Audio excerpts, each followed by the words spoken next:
Welcome to the Budget and Backpack podcast. My name is Angel Trin. I'm the co-founder of Budget and Backpack, and I'm the founder of Pennywise Traveler. And I'm so happy to have Sonia here today. Hi, Sonia. Hi, Angela. Sonia was a previous speaker for our Budget and Backpack virtual summit, and this time she's coming back again for our October summit. Happy to be doing it and looking forward to it. Yeah, we're so excited that you're here. So do you want to give a quick background about yourself? So I've been traveling probably my whole life, probably the best way to say it. And initially, obviously, family travel. I did quite a bit of travel during high school and college. I, did a year abroad. I spent summers traveling and studying over in Europe as well. I grew up in the U.S., I should say that, and I live in the U.S. now. And then more recently, I've done a lot of travel with family. So I have two kids who are now college age, and we've done basically taken them everywhere. That's probably the best way to put it. But I think we were fairly consistently traveling with them both around the U.S. and also around other countries. So traveling pretty widely. We do try to focus on kind of not necessarily off the beaten path travel all the time. We sometimes do big sites, but we also like to do, let's say, off-season travel when it's not so crowded. We're not a big fan of crowds. So we do a lot of that. I've also done a lot of work, corporate travel. I mean, I haven't been the organizer necessarily for that piece, but have done a lot of study abroad for, or travel abroad for that. And what else? I do a lot of solo travel too. So I like to travel with my husband. I like to travel with my kids. And I also like to travel with friends and solo. So I try to mix it all up. Yeah, that's pretty much. That's great. I mean, yeah. That's a lot of diverse, different types of traveling, because traveling the same, like traveling with your family is probably different traveling with your husband, definitely different traveling by yourself. Yeah, it is. And it's different planning too, because everyone likes different things. And sometimes it's easier to plan solo than it is to plan for, especially an extended group. That's even harder. But, yeah, for sure. Yeah. So for those of you guys that don't know, Sonia will be actually presenting about trip planning and trip budgeting for the upcoming virtual summit in October. And if you're catching this if you're catching that podcast episode after the summit, we do have replays available. You can check them in the show notes. So Sonia, do you want to talk more about trip planning and trip budgeting? Yeah, and I think where I'm coming from is I think a lot of people do have to budget for travel, right? There are those people in the world that probably don't. But for most people, everyone has their own budget. Some have very small budgets, some have very large ones. But there's generally a sense of how much can I spend on this trip? And so what we really are going to be talking through at the summit as well, but is looking at, how do you change planning and budgeting for your trip from being something that's very stressful potentially to being something that's just it's just kind of an organized process for here's how you go about planning, here's how you make adjustments where needed. But what are all the different pieces you need to plan? How do you track that? What apps can you use? Or we use Google templates, or Google Sheets to do it, and some customized templates that we will give away as a freebie with this. It's something that that we use to consolidate everything, but just to make it simple and straightforward. So I think a lot of what it comes down to is figuring out, obviously, what is the overall trip that you want to do. And some people don't know that when they start planning, right? So that's another piece of it, really coming up with how much can you spend, but also how much is it going to cost you to do what's, your dream vacation, let's call it that. And how do you go about pricing out the flights and the trains and the cars and all the other activities you want to do? And then what are some ways you can obviously reduce that if you need to do that, if you need to reduce the cost back down. So for me, I think there's some main steps, and we'll talk about kind of 5 steps when we do this presentation. But a lot of this comes down to really planning all the different types of expenses. So, planning flights, looking at whether you use points, whether you can, which obviously may be free. They're not always free, of course. Sometimes there's also charges they include, but also looking at, how do you get the best fares, or how do you go about finding those prices? How do you go about estimating it? So if you're not ready to book it, how do you make sure that you're leaving a buffer, in case that airfares go up, things like that. And so that's really what we'll talk through. And again, what I'm trying to get away from is I keep hearing from a lot of people that they don't plan, right? They don't plan, or they don't really budget. They just kind of wing it and see what happens. But then the month later, after they get back from vacation, they're stuck with these huge bills and credit card bills that they can't pay. And that becomes stressful then. So I think, again, we're just trying to move it a little bit earlier in the process that we think through it. And that way there's no stress, related to it both on the trip and afterwards. Yeah, for sure. So how often, how far in advance do you plan your trips?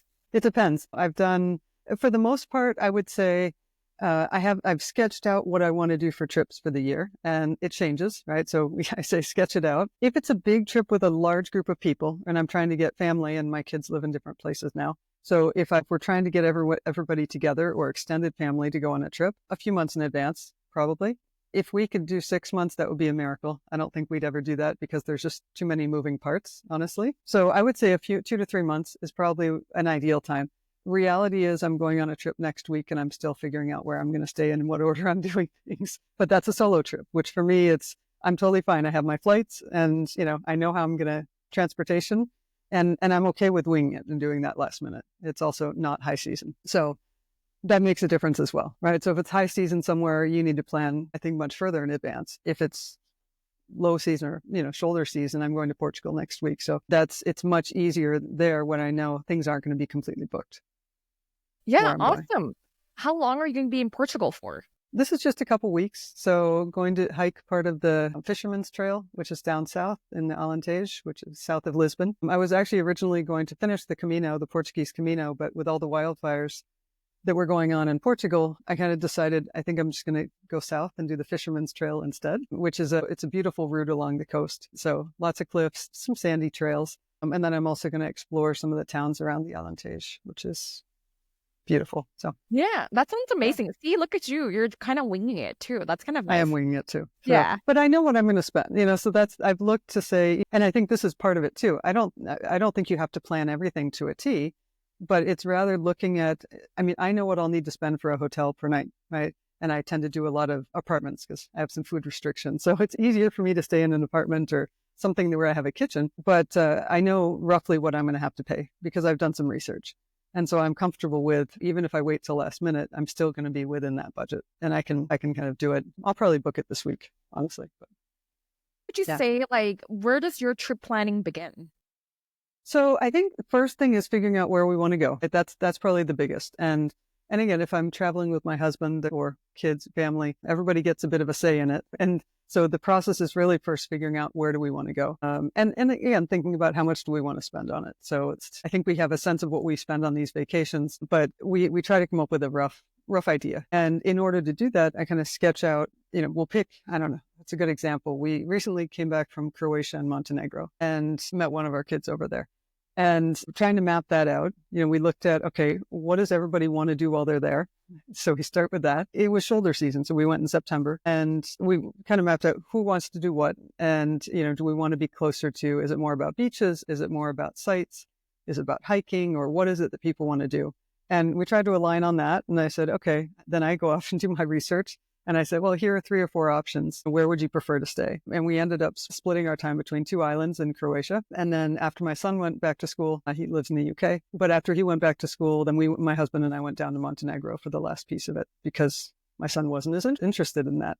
And we'd been to Croatia multiple times before. So it was kind of I think for us, it's a process of, I don't know, it's an iterative process, right? There's not really a hard and we finish planning when we get there. But what we try to do is, I think, look at what people want to do. Where do we want to stay? And so we really look at booking the major things first, right? The flights, sometimes that's hard with my son, I find. He didn't know where he was flying from. That changed at the last minute. But we do try to do our flights. We then do our accommodations and try to get those in place. And once that's done, then I think things like activities for us tends to be a really last minute thing. And I know other people aren't comfortable with that. So if you're going to do a lot of tours or, if we're going to do an activity that requires advanced booking 6 months in advance or 3 months in advance, obviously we would need to do that differently. But for us, a lot of our activities, we'll do some tours, but I don't think we often run into there's no space, if we want to sign up 2 or 3 days before. So what we typically do is we'll come up with a list at a nice, Google sheet that everyone gets into. And they'll look and research the site too and say, oh, I want to do these things. And, my son wants to do those things. And we kind of consolidate that. And we have our list of, here's the things we want to do while we're there for 5 days. And then we look at the weather. And this is where I like to leave flexibility. But we look at the weather and, it was going to be raining one day. And so, okay, that's not the day we want to do the epic hike up some mountain. No, that's the day we want to, I don't know, we went and did a olive oil and honey tasting tour. And then we hit some of the museums and then we took a long walk, which ended up being in the rain. But things like that, we really try to customize then based on how we're all feeling and what the weather is doing. And so a lot of people aren't comfortable with that. So I'm not preaching that. I'm not trying to say, do it last minute, but you need to do what you're comfortable with, right? And we're pretty comfortable winging it in terms of that, but we'll have a good idea going in. These are the things we don't want to miss. And so we are kind of working off of our list, but it tends to be a lot looser than I think many people who like to travel. So I definitely, when I talk about planning major expenses, for example, or planning your major top things, a lot of people do need to book some of those activities early. And so that is part of that.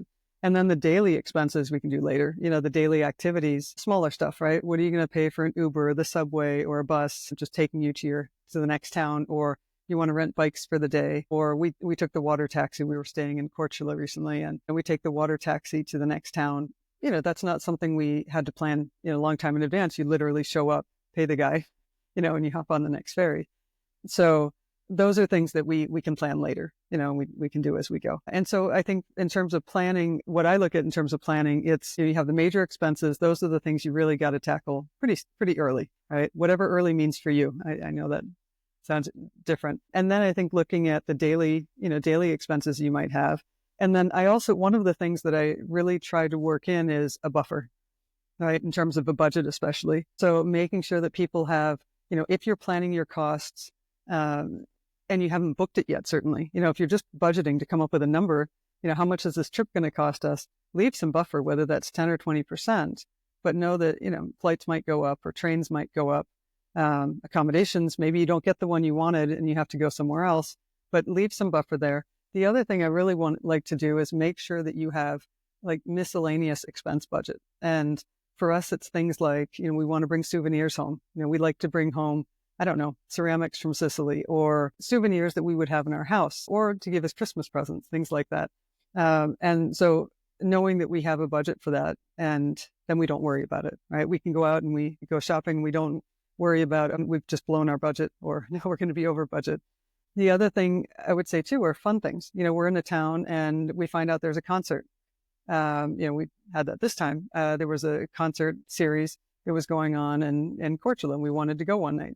And so, we're like, oh, let's go. We didn't think about it. We just went. And it could be that we've done some kind of crazy last minute things, but it's more like we find out it's snowing in Austria. And so we decide to go skiing over Thanksgiving, things like that. That's a little bit different. But we do try to keep some buffer so that we can do some fun decisions like that if we want to make changes. So, no, that makes a lot of sense. yeah. It's funny because like for you go into this, like instead of just having like, let's say I'll budget 1,000 for this trip, you're more putting them in specific buckets.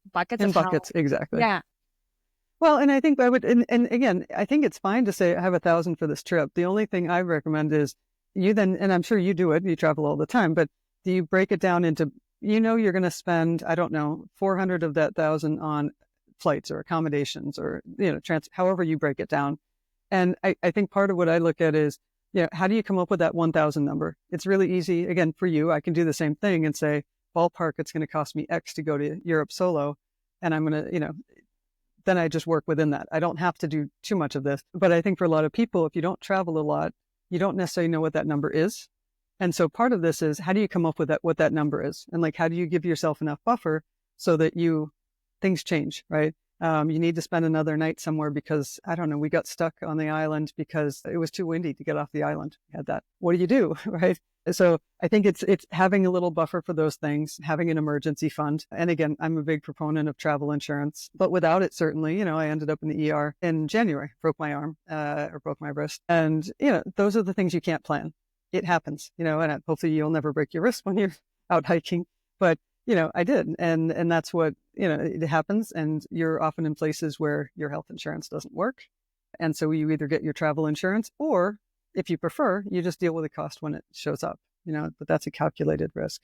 So I think this is more, if I look at it, for people who don't necessarily travel a lot, how can they come up with something, from scratch, right? How do you build out your budget for the whole trip? Or for people who do travel a lot, but are struggling with, how do I control my budget? And how do I not get those surprises, so that in the month after your trip, your credit card bill shows up and you're in trouble. So it's kind of, how do you plan for that and how do you avoid that? When you had you broke your wrist earlier this year, yeah. For that one, did you have travel insurance at the time or no? I did. But honestly, the way I set it up, I had a deductible. So I ended up paying 250 euros out of pocket, which was the total cost. So in that case, it wouldn't have made a difference. Now, the flip side is when I was in the Canary Islands, and anyway, went in, and they said on the spot, they said, well, we're going to do surgery. We have the surgeon coming in. And I said, wait a second, I mean, they barely told me what was wrong with it. And I said, wait a second, can you make it okay that I can make it home? Can you make it safe so I can get home and have my doctor at home do this? And they said yes. And so, I packed it up and flew home, and only for the doctor to say I didn't have to have surgery, which was nice. But had I had surgery, I absolutely would have used travel insurance. So my 250 euros was basically just the cost for, the initial visit and x-rays. And anything beyond that obviously would have gone way, way over that amount. So you went from a doctor saying that you had to get surgery the same day to another doctor where you got a second set of eyes that said like, oh, you don't. Well, okay. The long and short of it is I broke my wrist, and I kind of angled my wrist a bit. I don't know how to say that. So it was a clean break, right? I broke it in two places, and it was a clean break. But because I kind of angled the wrist a little bit, they said I had to have surgery to fix it, and they were going to pin the bone at the same time. And then I got home, and the doctor said, well, it's only 10 degrees angles. Over 10, you have to have surgery. Under 10, we don't require it. You're at 10. You can make that decision yourself. And I said, no, I don't want surgery. Thank you. And so I had it in the cast for 3 months. That was my, Does it feel different? Like I've never. Does it feel different? Yeah. I've broken other bones before. Yeah, it still feels different. But I went through physical therapy until, I don't know, probably May. That was in January. And it still feels a little different, but I have full use of it. It hurts occasionally when I do something that, annoys it, but otherwise it doesn't. But most bones, no, the bone doesn't feel any different. Sorry to answer that. It's the tendons that are kind of annoyed right now still. But no, I've broken other bones. You don't notice it after it heals. So yeah, I've never broken anything. So I'm just curious. I'm just asking. Yeah.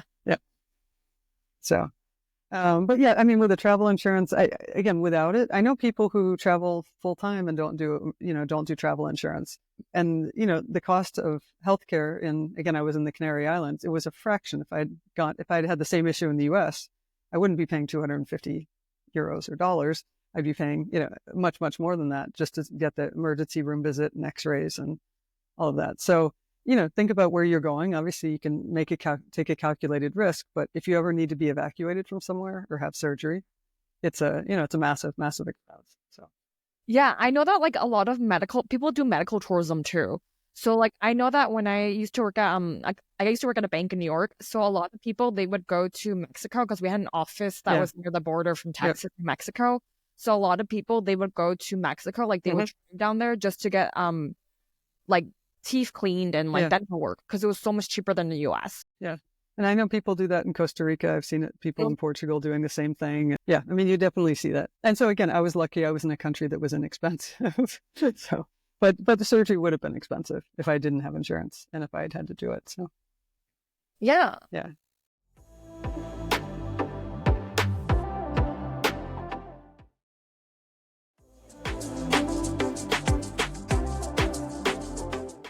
So on top of the credit card insurance, you buy extra insurance on top of that, just to be safe. I buy travel insurance, and part of the reason is, well, there's a number of reasons, but one of it is I have some pre-existing conditions. And so if I were to go in, most travel insurance that you get, and I don't know quite what the credit cards will cover. It's a bit of a question mark, but most travel insurance won't cover pre-existing conditions. And so that's something I say to people, if you do buy extra, make sure you check for that, because like we use SquareMouth, and if you go online there, whichever service you use, but it compares all these different insurance.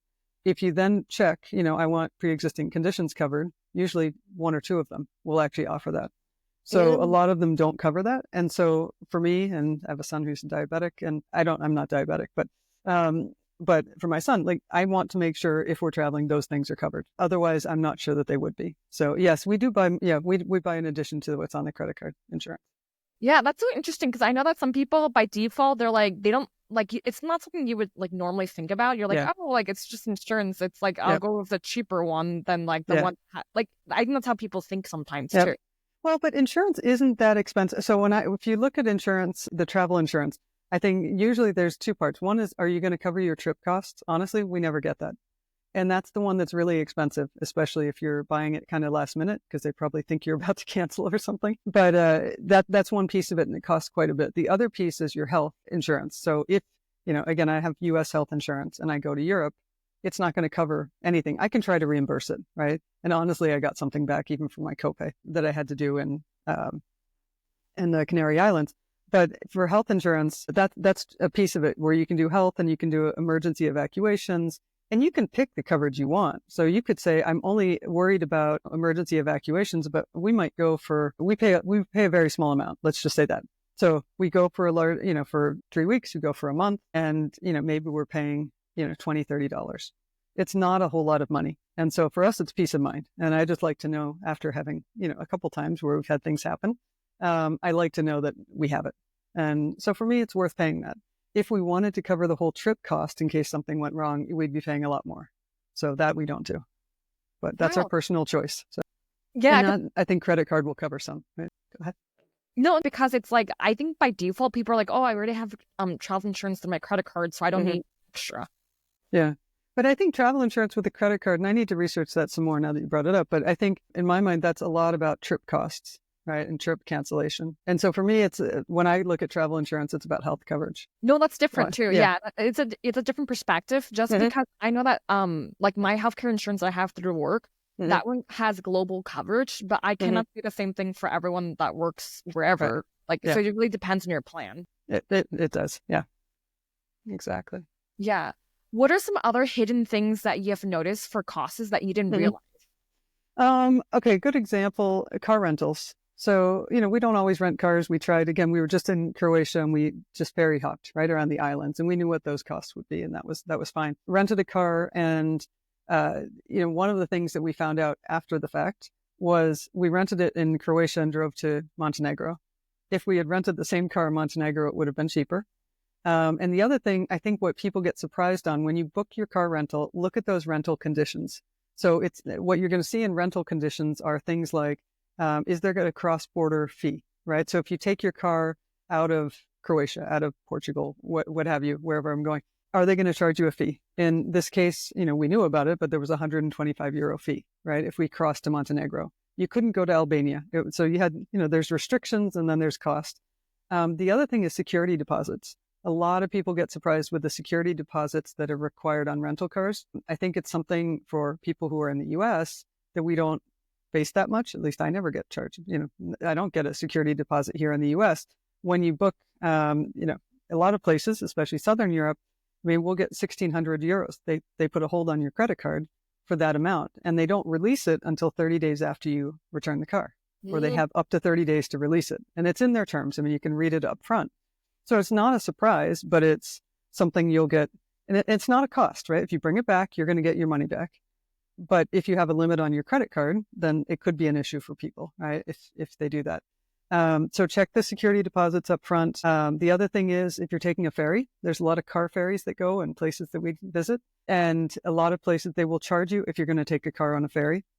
So I would just say, look at the rental car conditions carefully and just make sure that you know upfront what you're getting into. You can choose a car rental company that has a lower security deposit, but they're going to charge you more. So you just have to make a decision. Are you okay with, I'm going to get a car very cost effectively, but I have a high security deposit, or am I going to pay more but have little to no security deposit? But that's something I think a lot of people get surprised with. So that's definitely a big one. I'm trying to think other ones that are really surprises. People often don't think enough about, okay, people will book alternate airports. This is the other one that I heard recently, but they book alternate airports. So for example, it's more expensive to fly into London Heathrow. You could go into Gatwick or Stansted or something else.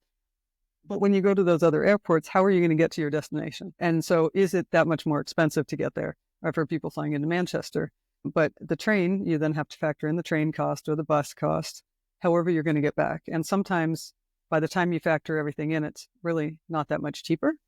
So I would just say, think through all of those, all those contingencies, but all the steps in the process. Yeah, that makes a lot of sense. I never knew about that car rental thing that you mentioned about like the cross-border, and that they can hold it for like 1 month, like for 30 days. Well, that's the security deposit. So there's two things. They can charge you a fee for cross-border. You're never going to get that back, right? So in our case, like we had to pay €125 because we took it to Montenegro. If we had if we had done the same thing in Montenegro, I think that the cross-border fee would have been the same, but our security deposit, instead of the 1,600, it would have been like 100 euros if we had picked the car up in Montenegro instead. So those are the sorts of things, we look at. But security deposit, yeah, they absolutely will do it. I was just booking a car again for part of this Portugal trip that I have. And, they say up front, it's very clear if you read the conditions. But, I looked for one that had a lower security deposit this time because I didn't want to deal with that. They'll say, we're going to hold this X amount. In this case, it was 600 euros. But we will hold it for up to 30 days after after you return the car and it's in good condition.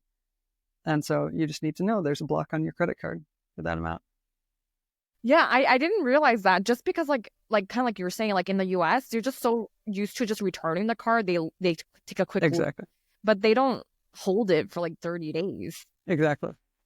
Yeah. So, yeah, I mean, it's just things you get surprised by, right? Yeah. But that's what we try to avoid as much as possible, is having those surprises for people. So for the cross-border fee, is that like just for bringing a car? It's like the fee that you have to pay just for crossing the border into a different country. You're paying the car rental company. It has nothing to do with relations between the countries. So you just, the car rental companies, and this is very consistent. Again, I was just booking one for Portugal again, and they do the same thing. They say, if you want to take it to any of this list of countries, you are going to pay X. I don't know if it was 100 or whatever the amount was. I'm not going cross-border this time. But there's an amount there, and they will charge you for that. And then it also says, if it's any other country, you can't take the car there. So you just have to be aware going in. If you're planning to drive around Europe for a month, definitely check and make sure that your car rental company lets you go to all of those countries. That's something I never thought about too. Like, speaking of your topic, like if you drive to like a different country, that you cannot get out of that fee. Like, you have to pay that fee. It's nothing to, it's not, because like you think about like us, like for like the US, you think about like, do you pay a fee to return the car to a different location? Like, let's say I rented the Hertz in LAX, but I returned it in like SFO. Like, that's a different fee, but you don't think about the cross-border fee where like it doesn't matter, that it's like you will still have to pay that fee regardless. Right. Even if you're coming back and returning it in the same place. So in this case, like we went from Croatia to Montenegro to Croatia. So we picked up and returned the car in Croatia, but you still have to pay it. Just one time, right? They're just saying you're taking it to another country, you pay it one time. And that, I mean, you bring up a good point too, which is, I think, an important one that not everybody is aware of. I don't think you get surprised by it, but if you book your rental car to pick it up in one place, return in another, you're going to have a one-way fee added, right? And so, but you'll see that before you book it. So that one doesn't tend to be a surprise. They might be unhappy with it, but it's not usually a surprise. Yeah. So for you, when you started the car in Croatia, it was actually more expensive if you didn't start it in Montenegro, the cross-border fee. The cross-border fee would have been the same. The security deposit would have been cheaper if we had rented in Montenegro. But would the overall cost for the car rental would have been the same? Ours would have been similar, but I did look and I did some research on it, and they will come out very different. So sometimes if we had looked, when I researched, it was after the fact, but it looked about the same with that rental car company. But for some other rental car companies, you might get a cheaper rate if you had gone and picked it up in Kotor in Montenegro versus in Dubrovnik in Croatia. So that's the sort of thing that's worth looking at. And that I do suggest is, if you're going to multiple countries and you want to rent a car, price out both and then see. It might turn out it's better for you to pick it up in, I don't know, in France versus in Switzerland or something like that. Figure out where you're going to get the better deal, and maybe you start and end your vacation there as opposed to the other way around. So that's the sort of thing you might want to look at in advance if you're going to do that. I mean, a lot of people just take trains also when you're in Europe, but if you do want to rent a car, that's certainly something to keep in mind.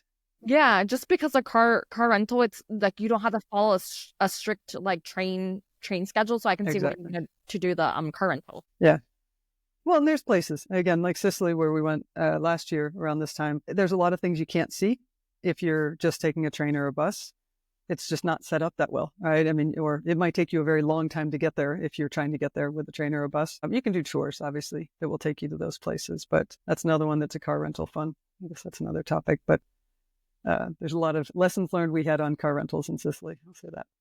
Yeah, I'm kind of curious about that. Okay, the bad one, I'll give you the big one, which is we went and I rented from Avis. So we have an Avis Premier, so I decided to go through there, and nothing to do with that or anyone else. I basically am given the car, right? When you get there, you walk straight to your car, and that's part of the reason I did it. And I get to the car and get in and start driving out, and we had a long day of traveling before us. It was a long day. And we got there and we had to drive 2 hours to Palermo. There was reasons behind this, but we flew into Catania, had to drive across the island. And so we started driving and it starts pouring rain. And all of a sudden this alarm went off in the car kind of thing. And it turned out we were running out of gas or fuel, I should say. And we're 30 minutes from the airport on this, on the highway.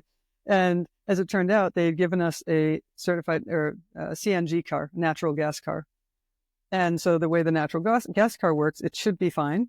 But there were no gas stations anywhere on the island. I mean, there were literally a handful that still, would fill your tank with natural gas. And so natural gas, when it was full, would take you forever, right? I mean, you could go, 300 kilometers or something like that.